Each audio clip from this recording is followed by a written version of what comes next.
bailiff! Have you ever felt unstoppable?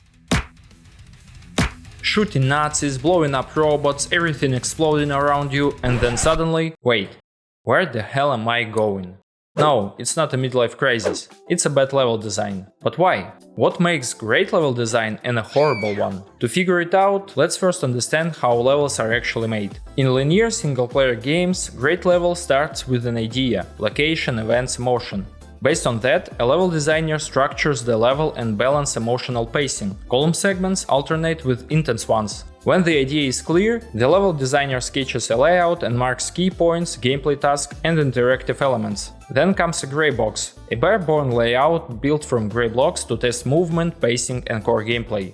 Level design metrics come in handy here. They define object sizes in the game. If the level feels right, designers build a white box, with placeholders visuals to preview the look. If gameplay still holds, they move to the final pass, real assets, lighting, polishing, and fixing bugs. Lots of bugs. That's the pipeline for linear games. But what if the goal is to create an open world? Easy. Scrap the story, throw in 80 hours of question marks, and make players grind until they can beat enemies with slightly bigger numbers over their heads, right? Cool it, kittens, write it.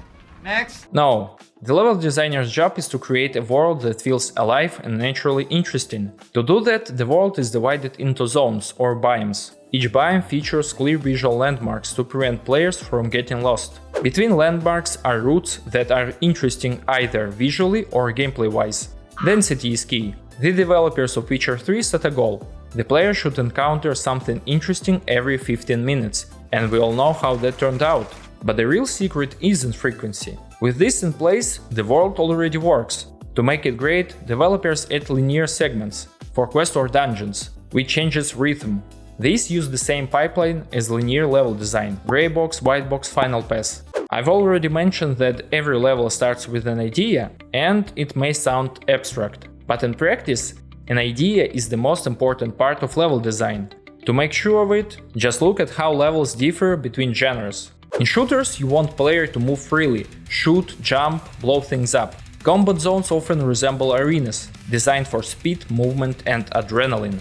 That creates strong power fantasy. In horror games, it's the opposite. Level design is all about making the player feel vulnerable. Layouts are confusing, narrow, dimly lit, and threats can come from anywhere. The same works inside the game. You don't want a player to get bored from monotony. That's why you can realize that after 30 hours in a beautiful open world, the player stops noticing how pretty everything is, so you drop them into a stinky toxic swamp, ugly on purpose, so that when they come out and see a bright open landscape, their eyes almost tear up, and suddenly the world feels incredible again.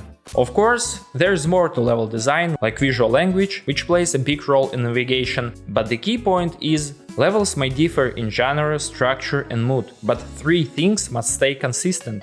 Great levels should spark interest, guide the player naturally, and stay true to the core idea behind them. Hope you find this video interesting. If you enjoyed it, like and subscribe. It really helps the channel grow. See you in the next one.